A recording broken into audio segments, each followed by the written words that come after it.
నమస్కారం ఘంటారావానికి స్వాగతం. ముందుగా ప్రధాన అంశాలు. కేంద్రం సవరణ ప్రతిపాదనలను నిర్ద్వంద్వంగా తిరస్కరించిన రైతులు 14న దేశవ్యాప్త ఆందోళనలకు పిలుపు.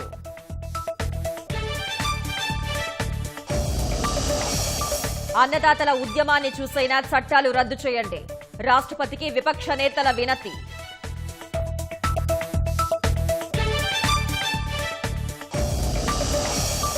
ఎయిమ్స్ రెండో నివేదికలోనూ సీసం ఆనవాళ్లు. ఖచ్చితమైన కారణాలు తేల్చాలని ముఖ్యమంత్రి జగన్ ఆదేశం.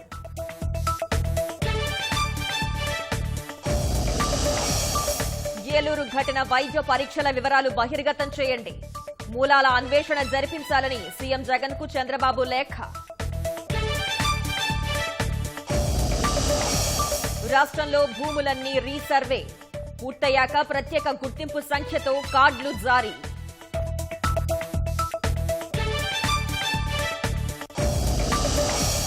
మారుమూల ప్రాంతాలకు వైఫై సేవలకు 1 కోటి డేటా కేంద్రాలు. పీఎం వాణి పథకానికి కేంద్ర మంత్రివర్గం ఆమోదం.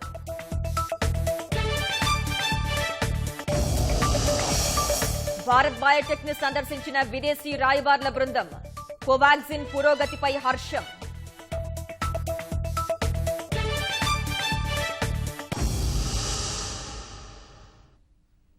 కేంద్రం తెచ్చిన నూతన వ్యవసాయ చట్టాలకు వ్యతిరేకంగా దేశ రాజధాని సరిహద్దుల్లో ఆందోళన చేస్తున్న రైతులు పట్టుబెట్టడం లేదు. కొత్త వ్యవసాయ చట్టాల్లో సవరణలు చేస్తామని కేంద్రం చేసిన ప్రతిపాదనలను రైతు సంఘాలు తిరస్కరించాయి. ఢిల్లీలో కేంద్ర ప్రభుత్వ ప్రతిపాదనలపై చర్చించిన రైతు సంఘాలు 3 సాగు చట్టాలను రద్దు చేసే వరకు ఆందోళన విరమించేది లేదని తేల్చి చెప్పాయి. సింఘు, టిక్రీ, ఘాజీపూర్, నోయిడా సరిహద్దుల్లో రహదారులపై బైఠాయించిన రైతులు సాగు చట్టాలను రద్దు చేయాలని నినదిస్తూనే ఉన్నారు. అంతకుముందు నూతన చట్టాలకు తాము చేసే సవరణలకు సంబంధించిన ప్రతిపాదనలను కేంద్రం రైతు సంఘాలకు పంపింది. ప్రభుత్వ మార్కెట్లు బలోపేతం చేయడం సహా ఏపీఎంసీలపై రైతుల అభిప్రాయాలకు అనుగుణంగా సవరణలు చేసేందుకు సుముఖత వ్యక్తం చేసింది. ప్రైవేటు కొనుగోలుదారుల రిజిస్ట్రేషన్ను తప్పనిసరి చేస్తామని, ప్రైవేటు సహా ప్రభుత్వం కూడా పంట కొనేలా చట్టాల్లో మార్పు చేస్తామని తెలిపింది. వ్యాపారులు, రైతుల ఒప్పంద వివాద పరిష్కారంలో ఎస్డీఎంల అధికారాలు సవరిస్తామని తెలిపింది. ఒప్పంద వ్యవసాయంలో రైతుల భూములకు రక్షణ కల్పిస్తామని తెలిపింది. కనీస మద్దతు ధరపై రాతపూర్వక హామీ ఇస్తామని పేర్కొంది. నూతన వ్యవసాయ చట్టాల్లో సవరణల కోసం కేంద్ర ప్రభుత్వం ప్రకటించిన సవరణలను తిరస్కరిస్తున్నట్లు ఢిల్లీలో ఆందోళన చేస్తున్న రైతు సంఘాలు స్పష్టం చేశాయి. కేంద్ర ప్రతిపాదనలపై చర్చించిన రైతు సంఘాల నేతలు వాటిని ఏకగ్రీవంగా తిరస్కరిస్తున్నట్టు తెలిపాయి. వ్యవసాయ చట్టాలకు వ్యతిరేకంగా ఆందోళనలను కొనసాగించాలని నిర్ణయించాయి. ఈ నెల 14న దేశవ్యాప్తంగా జిల్లా కేంద్రాల్లో నిరసన ప్రదర్శన నిర్వహిస్తామని రైతు సంఘాల నేతలు తెలిపారు. ఈ నెల 12 వరకు ఢిల్లీ, జైపుర జాతీయ రహదారిని దిగ్బంధిస్తామని ప్రకటించారు. కేంద్ర ప్రభుత్వం కార్పొరేట్ కంపెనీల ప్రయోజనాల కోసం పనిచేయటాన్ని నిరసిస్తూ జియో ఉత్పత్తులు, రిలయన్స్ షాపింగ్ మాళ్లను బహిష్కరిస్తున్నట్లు తెలిపారు. तो जो सरकार की ओर से प्रपोजल आई है, हम सब ने फैसला किया है, उसको देखा है, उसको हम पूरी तरह से रद्द करते हैं. अगर सरकार द्वारा कोई प्रपोजल भेजती है तो उसके बारे में विचार करेंगे. दूसरा फैसला ये हुआ है जियो के जो जितने भी प्रोडक्ट हैं पूरे देश में नेशनल लेवल पर जो मॉल्स है सभी का बाइकाट करेंगे. पूरे देश में 1 दिन का जिला हेडक्वार्टर पर मोर्चा लगेगा. 14 तारीख वहाँ मोर्चा लगेगा. पूरे देश में लगातार रोष प्रदर्शन जारी रहेंगे. जयपुर दिल्ली हाईवे रोकने के लिए 12 तारीख तक फैसला कर लिया गया है. అప్రజాస్వామికంగా పార్లమెంట్లో ఆమోదించిన రైతు వ్యతిరేక చట్టాలను రద్దు చేయాలని ప్రతిపక్షాలు రాష్ట్రపతి రామ్నాథ్ కోవింద్ కు విజ్ఞప్తి చేశాయి. ఈ మేరకు 5 సభ్యులతో కూడిన బృందం రాష్ట్రపతిని కలిసి వినతి పత్రం సమర్పించింది. కేంద్రం తెచ్చిన 3 వ్యవసాయ చట్టాలు, విద్యుత్ సవరణ బిల్లుల రద్దు కోసం జరుగుతున్న ఆందోళనలను రాష్ట్రపతి దృష్టికి తీసుకువెళ్లినట్లు సమావేశం తర్వాత విపక్ష బృందం సభ్యులు తెలిపారు. రైతుల ఆవేదనను దృష్టిలో పెట్టుకుని వారికి వ్యతిరేక చట్టాలను రద్దు చేయాలని రాష్ట్రపతిని కోరినట్టు వెల్లడించారు. ఈ విషయంలో రైతులకు తమ సంపూర్ణ మద్దతుంటుందని ప్రతిపక్ష నేతలు తేల్చి చెప్పారు. లక్ష్యాన్ని చేరే వరకు అన్నదాతలకు అండగా పోరాడుతామని స్పష్టం చేశారు. कॉम्प्रोमाइज नहीं करेंगे। क्यों नहीं करेंगे? क्योंकि उनको समझ आ रही है बात कि अगर वो आज कॉम्प्रोमाइज कर गए तो उनका हिंदुस्तान में कोई भविष्य नहीं रहेगा। और मैं किसानों से कह रहा हूँ, अगर आप आज नहीं खड़े हुए तो फिर आप कभी नहीं खड़े हो पाओगे। और हम सब आपके साथ हैं, हम सब आपके साथ खड़े हैं, आपको कोई पीछे नहीं हिला सकता।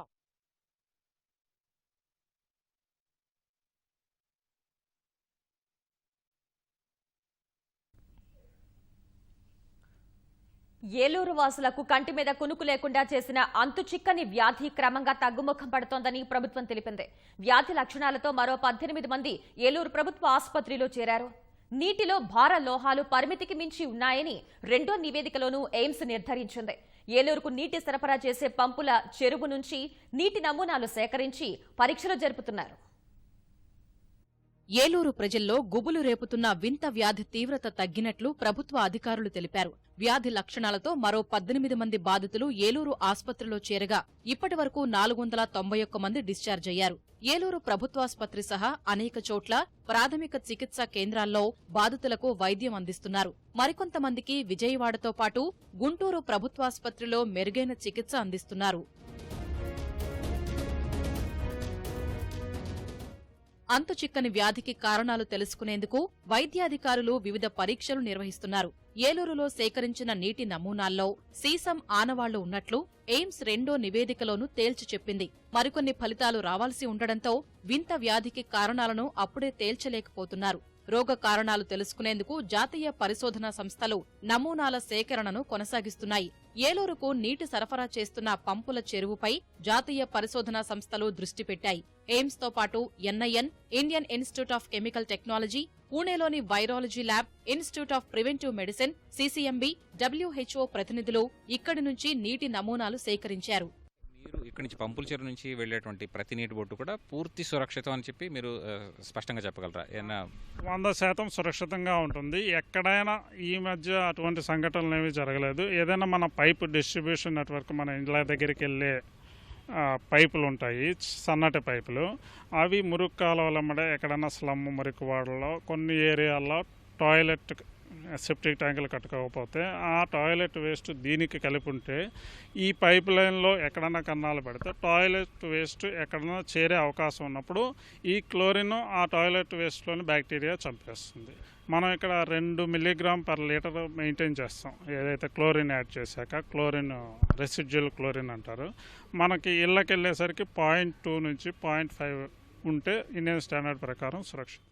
ఏలూరులో పరిస్థితిపై ముఖ్యమంత్రి జగన్ వీడియో కాన్ఫరెన్స్ ద్వారా సమీక్షించారు. వ్యాధి తీవ్రత ఎలా ఉందని అడిగి తెలుసుకున్నారు. రోగులకు మెరుగైన వైద్యం అందించాల్సిందిగా అధికారులను ఆదేశించారు. వింత వ్యాధికి కారణాలు తెలుసుకునేందుకు సమగ్ర పరీక్షలు చేస్తున్నామని వైద్యులు, నిపుణులు సీఎంకు వివరించారు. సీసం, నికెల్ లాంటి మూలకాలు కారణం కావచ్చని అనుమానం వ్యక్తం చేశారు. పురుగుమందుల కారణంగా ఇది జరిగి ఉండొచ్చని ప్రాథమికంగా అంచనా వేశారు. ప్రస్తుతం కేసుల సంఖ్య గణనీయంగా తగ్గిందని, కొత్త కేసులు కూడా చాలా తక్కువగా వస్తున్నాయని వివరించారు. నిశితంగా పరిశీలించి ఖచ్చితమైన కారణాలు కనుక్కోవాలని ముఖ్యమంత్రి సూచించారు. తాగునీటి వల్ల అస్వస్థత వచ్చిందా లేదా అన్న విషయంపై ముందు దృష్టి పెట్టాలన్నారు. ఏలూరు ప్రభుత్వ ఆసుపత్రిని సందర్శించిన ఎన్సీడీసీ బృందం రోగుల ఆరోగ్య పరిస్థితిని అడిగి తెలుసుకున్నారు. ఏలూరు ఘటనకు సంబంధించి ఐఐసిటి, ఎయిమ్స్, సిసిఎంబి వంటి సంస్థలు చేపట్టిన పరీక్షల వివరాలను ప్రజలకు వెల్లడించాలని తెలుగుదేశం అధినేత చంద్రబాబు డిమాండ్ చేశారు. ఘటనలో ప్రభుత్వం విఫలమవ్వడం సహా కనీస చర్యలు చేపట్టలేదంటూ ముఖ్యమంత్రి జగన్ కు బహిరంగ లేఖ రాసిన చంద్రబాబు ఏలూరులో ఆరోగ్య అత్యవసర పరిస్థితి విధించాలని డిమాండ్ చేశారు. ఘటనకు గల కారణాలు ప్రజలకు తెలపాలని, బాధితుల కోసం ప్రత్యేక కంట్రోల్ రూమ్ ఏర్పాటు చేయాలన్నారు. ప్రతి ఒక్కరికి ఎలక్ట్రానిక్ హెల్త్ కార్డులు అందించడం సహా బాధితులందరికీ ఆరోగ్య బీమా, జీవిత బీమా కల్పించాలన్నారు. తాగునీటిలో సీసం, నికెల్ ఉన్నాయి అనే సమాచారంతో ప్రజల్లో భయాందోళన నెలకొందన్న చంద్రబాబు వాటిని దూరం చేయాలని లేఖలో కోరారు. తాగునీరు సురక్షితమో కాదో రాష్ట్రమంతా తక్షణమే ప్రత్యేక పరీక్షలు జరపాలి అన్న చంద్రబాబు మొబైల్ మినరల్ వాటర్ ప్లాంట్లను ఏర్పాటు చేసి ప్రజలందరికీ సురక్షిత తాగునీరు అందజేయాలని లేఖలో డిమాండ్ చేశారు. ఏలూరులో బాధితుల సంఖ్య పెరుగుతున్నా తగిన వస్తుల కల్పనలో వైకాపా ప్రభుత్వం ఉదాసీనంగా వ్యవహరించిందని జనసేన అధినేత పవన్ కళ్యాణ్ విమర్శించారు. జనసేన తరపున క్షేత్రస్థాయి పరిస్థితుల్ని పరిశీలించిన వైద్య బృందం నివేదిక ఇచ్చిందని వెల్లడించారు. బాధితులకు ప్రత్యేక వార్డు ఏర్పాటు చేయకుండా సాధారణ వార్డుల్లోనే చికిత్స అందించడం ఏంటని ప్రశ్నించారు. 500 పడకల ఆసుపత్రిలో న్యూరో ఫిజిషియన్ లేకపోవడం దారుణమని ఆక్షేపించారు. వ్యాధి ప్రభావిత ప్రాంతాల్లో ట్యాంకర్ల ద్వారా మంచినీరు ఎందుకు సరఫరా చేయట్లేదని నిలదీశారు. ముఖ్యమంత్రి ఏలూరు వెళ్లి వచ్చిన తర్వాత సైతం అదనపు వస్తువులు ఏమీ కల్పించలేదని పవన్ ఆక్షేపించారు. బాధితుల్ని పరామర్శించడంలో చూపిన శ్రద్ధ రోగుల ఆరోగ్యంపై లేదని పవన్ విమర్శించారు. ప్రపంచంలోని అన్ని దేశాలకు కరోనా వ్యాక్సిన్ అందించే సత్తా భారత్కు మాత్రమే ఉందని విదేశీ రాయబారులు హై కమిషనర్లు అభిప్రాయపడ్డారు. హైదరాబాద్ జీనోమ్ వ్యాలీలోని భారత్ బయోటెక్, బయోలాజికల్ ఈ సంస్థల్లో కోవిడ్ టీకా పురోగతిని పరిశీలించారు. దేశంలో 3 దశ క్లినికల్ ట్రయల్స్ జరుగుతున్న టీకా తమదేనని భారత్ బయోటెక్ చైర్మన్ కృష్ణ ఎల్లా వారికి వివరించారు. దేశంలో కోవిడ్ వ్యాక్సిన్ల పరిశోధనల పురోగతి, తయారీ సామర్థ్యాన్ని తెలుసుకునేందుకు వచ్చిన 64 దేశాల రాయబారులు, హై కమిషనర్లు హైదరాబాద్ జీనోమ్ వ్యాలీలో పర్యటించారు. భారత్ బయోటెక్, బయోలాజికల్ ఈ సంస్థలను సందర్శించారు. భారత్ బయోటెక్ తయారు చేస్తున్న కోవాక్సిన్ టీకా పురోగతిని తెలుసుకున్నారు. టీకాల తయారీపై దృశ్యరూపక ప్రదర్శనను విదేశీ ప్రతినిధులు తిలకించారు.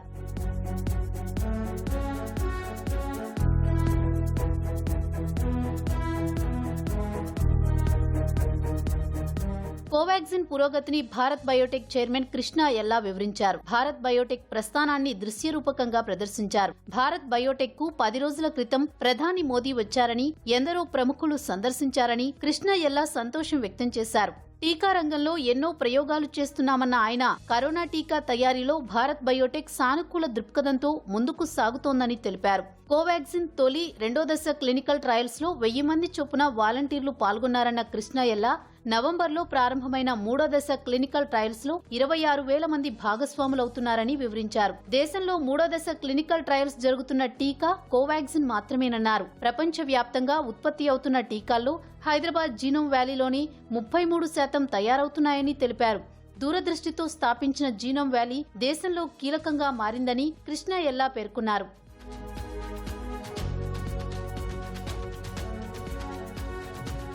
కోవాక్సిన్ తయారీ భారత వ్యాక్సిన్ చరిత్రలో మైలురాయిగా నిలుస్తుందని భారత్ బయోటెక్ జేఎండీ సుచిత్ర ఎల్లా వ్యాఖ్యానించారు. Phase 3 హ్యూమన్ ట్రయల్స్ 26,000 వాలంటీర్స్లో 25 హాస్పిటల్స్లో కంట్రీ అంతా మొత్తం కంట్రీలో చేస్తున్నాము. ఇది ఒక 2 నెలల ప్రక్రియ. 2 డోస్ వ్యాక్సిన్ ఇది 2 to 8 డిగ్రీస్లోనే ఈ వ్యాక్సిన్ స్టోర్ చేసుకునే ఇది ఉంటుంది. దీనికి వితిన్ 30 డేస్లో 2 డోసెస్ కూడా ఇవ్వటం అనేది జరుగుతుంది. కోవాక్సిన్ని మాత్రం మేము తప్పకుండా ఎంత వరకు దాన్ని ఆఖరికి తీసుకెళ్లి మంచి రిజల్ట్స్కి కృషి చేసి దాన్ని ఒక మంచి వ్యాక్సిన్గా ఇండియాకి ఇవ్వాలి అనే ఒక గట్టి నమ్మకంతో మేము పనిచేస్తున్నాము. 70 కంట్రీస్ నుంచి international diplomats and envoys of foreign countries visit చేశారు. మన ఇండియాలో మనకి ఎంత ఒక స్కేల్ ఉంది, కేపబిలిటీ ఉంది, మన ప్రొడక్షన్ కెపాసిటీస్ ఎంత, టెక్నాలజీ కేపబిలిటీస్ ఎట్లా ఉన్నాయి, ఇవన్నీ తెలుసుకోవడానికి కోసం వాళ్ళు అందరూ ఢిల్లీ నుంచి రావటం జరిగింది. ఇది ఒక చాలా రేర్ డే అని చెప్పాలి ఇండియాకి అండ్ హైదరాబాద్ కూడా. ఎందుకంటే ఇంతవరకు ఇట్లాంటిది నేను కూడా చూడలేదు 25 yearsలో. This is a very memorable day for all of us at Bharat Biotech and we thank them for it. కరోనాపై భారత్ పోరాటం చరిత్ర సృష్టిస్తుందని biological E MD Mahi Datla వ్యాఖ్యానించారు. భారత్లో టీకా తయారీకి అవసరమైన మౌలిక వస్తువులు భారీ స్థాయిలో ఉన్నాయని తెలిపారు. It's going to be monumental. I think that even before coronavirus vaccines, India was supplying majority of the vaccines for global use, and I think that will continue to be the case, more so in the case of corona. And given the large manufacturing capacities that India has and its track record for compliance and successful WHO pre-qualifications, I think will play a tremendous role in the solution for COVID. Genome వ్యాలీలో Bharat Biotech, biological ఈ సంస్థలను సందర్శించిన 64 దేశాల రాయబారులు, high కమిషనర్లు తమ పర్యటనపై సంతృప్తి వ్యక్తం చేశారు. వ్యాక్సిన్ తయారీ కోసం శాస్త్రవేత్తల కృషి తననెంతో ఆకట్టుకుందన్న డెన్మార్క్ రాయబారి స్వేన్, వ్యాక్సిన్ తయారీ కేవలం వ్యాపార ప్రక్రియ కానే కాదన్నారు. వ్యాక్సిన్ తయారీ ద్వారా ప్రపంచానికి ఎంతో సాయం చేస్తున్నారని అభిప్రాయపడ్డారు. అన్ని దేశాలకు వ్యాక్సిన్ అందించే సత్తా ఉన్న దేశం భారత్ ఒకటేనని ఆస్ట్రేలియా రాయబారి ఫారెల్ వ్యాఖ్యానించారు. I was really impressed to see how far you have come, how dedicated you are working in order to combat the COVID-19 virus, how really focused you are on helping humanity. It's not just a commercial interest, it's not just a nation first interest. You're really connecting with the rest of the world and you're helping all of us. I'm so impressive, really. And to visit those 2 companies, Biological E as well as the Bharat Biotech, is really giving me a lot of hope, and I feel confident that we will overcome this pandemic. There are many vaccines being produced in countries around the world, but there's only one country that has the manufacturing capacity to produce sufficient quantities to satisfy the demand of citizens in every country, and that's India. In vaccine, India is very famous with good and very fine qualified manpower, and the possibility and good research and knowledge here made the vaccine and the production very cheap. That's why we'll attract the attention of the people all of the world. కోవిడ్పై పనిచేస్తున్న అంతర్జాతీయ సంస్థలకు చెందిన 190 మంది విభాగాధిపతులకు విదేశీ వ్యవహారాల శాఖ నెల క్రితం పలు అంశాల్ని వివరించింది. ప్రస్తుతం దేశంలో వ్యాక్సిన్ పరిశోధనల పురోగతి, తయారీ సామర్థ్యాన్ని పరిశీలించడానికి రాయబారులు, హై కమిషనర్ల పర్యటనను విదేశీ వ్యవహారాల మంత్రిత్వ శాఖ ఏర్పాట్లు చేసింది. కోవిడ్పై జరుగుతున్న పోరాటంలో తమకున్న వ్యాక్సిన్ తయారీ సామర్థ్యంతో ప్రపంచానికి సాయం చేస్తామని భారత్ పేర్కొంది. కోల్డ్ చైన్ టీకా నిల్వ సామర్థ్యం పెంపునకు ఈ పర్యటన దోహదం చేస్తుందని విదేశీ వ్యవహారాల శాఖ భావిస్తోంది. కరోనా సమయంలో 150 దేశాలకు భారత్ మానవతా దృక్పథంతో మందులు సరఫరా చేసింది. దేశంలో డిజిటల్ విప్లవానికి మరింత ఊతమిచ్చేలా కేంద్ర ప్రభుత్వం కీలక నిర్ణయం తీసుకుంది. దేశంలోని మారుమూల ప్రాంతాలకు సైతం వేగవంతమైన వైఫై సేవలను అందించేందుకు పీఎం వాణి పథకానికి కేంద్ర మంత్రివర్గం ఆమోదం తెలిపింది. ఈ పథకంలో భాగంగా దేశవ్యాప్తంగా 1 కోటి డేటా కేంద్రాలను ఏర్పాటు చేయనున్నారు. దేశంలోని చిన్న చిన్న కిరాణా దుకాణాలు, టీ కొట్టుల్లో కూడా డేటా కేంద్రాలను ఏర్పాటు చేసుకోవచ్చని కేంద్రం తెలిపింది. 22,810 కోట్ల రూపాయలతో ఆత్మ నిర్భర్ భారత్ రోజ్గార్ యోజన పథకానికి కూడా కేంద్ర మంత్రివర్గం పచ్చజెండా ఊపింది. ఈ పథకం కింద కొత్త నియామకాలు చేపడితే 2 ఏళ్ల వరకు ఉద్యోగి యజమాని వాటా కింద పదవీ విరమణ నిధికి జమ చేయాల్సిన మొత్తాన్ని కేంద్ర ప్రభుత్వమే అందుతుంది. దేశంలో డిజిటల్ విప్లవానికి పీఎం వాణి కార్యక్రమం ఓ అద్భుతమైన ముందడుగు అని కేంద్ర ఐటీ శాఖ మంత్రి రవిశంకర్ ప్రసాద్ పేర్కొన్నారు. ये देश में वाईफाई क्रांति की दिशा में एक बहुत ही महत्वपूर्ण कदम है. आपको मालूम है भारत में लगभग 120 करोड़ मोबाइल फोन हैं, जिसमें लगभग 60 करोड़ स्मार्टफोन हैं. एक समय जो पब्लिक कॉलिंग बूथ सिस्टम आया था, उससे बड़ी क्रांति होगी. गांव-गांव में वाईफाई अवेलेबल होगा, करोड़ों की संख्या में लोग इसका उपयोग करेंगे. पब्लिक डाटा ऑफिस के लिए no licence, no registration, no fee. आप देख रहे हैं कि देश में हम इसको कितना लिबरलाइज कर रहे हैं इस पूरी क्रांति को. वर्क फ्रॉम होम को आपको मालूम ही है, you can now work from anywhere, not only from home. गांव-गांव में बच्चे इससे किताब डाउनलोड कर लेंगे अपने गांव में, जिनको किताब नहीं है तो वाईफाई फास्ट डाउनलोड अलाउ करता है. बिजनेस का काम शुरू होगा ये पूरे पब्लिक वाईफाई के अवेलेबिलिटी से देश भर में. రాష్ట్రంలో భూ వివాదాలకు చెక్ పెట్టడం సహా ట్యాంపరింగ్ కు తావులేని విధంగా భూ రికార్డులు రూపొందించడమే సమగ్ర భూ సర్వే ప్రాజెక్టు లక్ష్యమని ముఖ్యమంత్రి జగన్ స్పష్టం చేశారు. సర్వేలో ఖచ్చితమైన కొలతలు వస్తాయని అన్నారు. ఈ మేరకు వైఎస్ఆర్ జగనన్న శాశ్వత భూ హక్కు, భూ రక్షా పథకం అమలుకు సర్వే ఆఫ్ ఇండియాతో అవగాహన ఒప్పందం కుదుర్చుకున్న అనంతరం పథకం అమలు చేయాల్సిన తీరు, సన్నద్దతపై కలెక్టర్లకు సీఎం దిశానిర్దేశం చేశారు. రికార్డులన్నింటినీ డిజిటలైజేషన్ చేస్తామన్న సీఎం విలేజ్ హ్యాబిటేషన్స్ కు సంబంధించిన మ్యాపులు కూడా అందుబాటులోకి తీసుకొస్తారన్నారు. గ్రామ వార్డు సచివాలయాల్లో ఈ సర్వే రికార్డులు ఉంటాయని సీఎం స్పష్టం చేశారు. ఒకసారి టైటిల్ ఇచ్చిన తర్వాత సమస్య వస్తే ప్రభుత్వమే బాధ్యత తీసుకుంటుందని, అవసరమైతే పరిహారం కూడా ఇస్తుందని జగన్ చెప్పారు. కూడా టోటల్ గా రీసర్వే చేసి రికార్డ్స్ లోను నమోదు చేయడము, రాళ్ళు కూడా కరెక్ట్ గా పెట్టించడము దగ్గర నుంచి సర్వే అనేది ప్రిసైజ్ గా జరుగుతుంది. జరిగిన తర్వాత ప్రతి ఒక్కరికి కూడా యూనిక్ ఐడెంటిఫికేషన్ నెంబర్తో ఏకంగా ఒక ప్రాపర్టీకి సంబంధించిన టైటిల్ కార్డు కూడా ఇస్తారు. క్యూఆర్ కోడ్ కూడా ఉంటుంది. క్యూఆర్ కోడ్ ఇట్లా బటన్ నొక్కుతూనే టైటిల్కి సంబంధించిన మొత్తం మ్యాపులతో సహా మొత్తం అన్నీ కూడా చూపిస్తుంది. Survey, registration and revenue services అన్నీ కూడా విలేజ్ సెక్రటేరియట్ లెవెల్లోనే అందుబాటులోకి వచ్చి ల్యాండ్ రిజిస్ట్రేషన్ ఆఫీస్గా కూడా గ్రామ సెక్రటేరియట్ రాబోయే రోజుల్లో పనిచేసే దానికి నాంది పలుకుతుంది. 126,000 స్క్వేర్ కిలోమీటర్స్ను పూర్తిగా సర్వే జరుగుతూ ఉంది. ఫస్ట్ ఫేజ్ డిసెంబర్ 21, 21వ తారీఖున స్టార్ట్ చేస్తారు. జూలై 2021 దాకా ఈ ఫస్ట్ ఫేజ్ కంప్లీట్ చేస్తారు. ఆగస్టు 2021 నుంచి 6,500 రెవెన్యూ విలేజెస్ను మళ్ళీ సెకండ్ ఫేజ్లో తీసుకుని అది ఏప్రిల్ 2022 దాకా కొనసాగిస్తారు. ఫేజ్ 3 జూలై 2022 నుంచి జనవరి 2023కు పూర్తిగా రాష్ట్రమంతా కూడా పూర్తిగా కవర్ అయిపోతాయి. రాష్ట్రంలో కొత్తగా 618 కరోనా కేసులు 3 మరణాలు నమోదయ్యాయి. కృష్ణా జిల్లాలో 121, గుంటూరు జిల్లాలో 92, చిత్తూరులో 76, పశ్చిమ గోదావరిలో 66, అనంతపురంలో 50 కోవిడ్ కేసులు వెలుగు చూశాయి. తూర్పుగోదావరి జిల్లాలో 49, విశాఖలో 44, నెల్లూరులో 29, కడపలో 23, శ్రీకాకుళంలో 22, ప్రకాశంలో 17, కర్నూలులో 14, విజయనగరంలో 15 మందికి కొత్తగా వైరస్ సోకింది. ఇక కోవిడ్ కాటుకు కృష్ణా, నెల్లూరు, పశ్చిమ గోదావరి జిల్లాల్లో కొత్తగా ఒక్కొక్కరు చొప్పున మృతి చెందారు. రాష్ట్రంలో మొత్తం కరోనా బాధితుల సంఖ్య 8,73,457కు చేరగా మరణాల సంఖ్య 7,045కు పెరిగింది. ప్రస్తుతం 5,259 యాక్టివ్ కేసులు ఉన్నాయని వైద్య ఆరోగ్య శాఖ వెల్లడించింది. గుంటూరు జిల్లాలో కాల్ మనీ వ్యవహారం వెలుగులోకొచ్చింది. తాడేపల్లికి చెందిన దుర్గ డబ్బు కోసం వేధిస్తోందని భార్గవి అనే మహిళ ఆరోపించారు. 2 లక్షల అప్పుగా తీసుకుని 2 ఏళ్లలో 14 లక్షల రూపాయలు చెల్లించినా ఇంకా బాకీ ఉందంటూ బెదిరిస్తున్నారని వాపోయారు. పోలీసుల్ని ఆశ్రయించినా తమపైనే ఒత్తిడి చేస్తున్నారని కన్నీరు మున్నీరుగా విలపించింది. తమ కుటుంబానికి ప్రాణహాని ఉందని రక్షణ కల్పించాలని వేడుకున్నారు.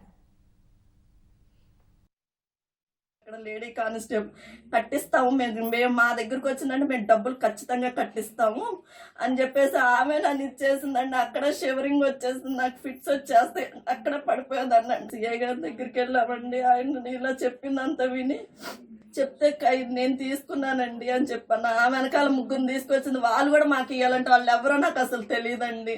వాళ్ళని కూడా వాళ్ళు అడిగితే వాళ్ళకి రాపిచ్చిస్తానమ్మా అని చెప్పన్నారు సార్. నేను రక్షణ కోసం పోలీస్ స్టేషన్కి వెళ్తే వాళ్ళే మాకు రక్షణ కల్పించి వాళ్ళకి చెక్కులు రాపిచ్చి నోటు రాపిస్తామన్నారు. మేము కట్టలేమని వాళ్ళకి తెలిసిందంటే వాళ్ళు ఏదో ఒక రకంగా మమ్మల్ని ఏదో ఒకటి చెయ్యొచ్చండి. ఇప్పుడు నా భర్తకి ఏమన్నా అయితే మేము అనాథం అయిపోతాం. అట్లా కాకుండా మేము మా పిల్లలతో సహా ఊరేసుకొని చచ్చిపోతామండి.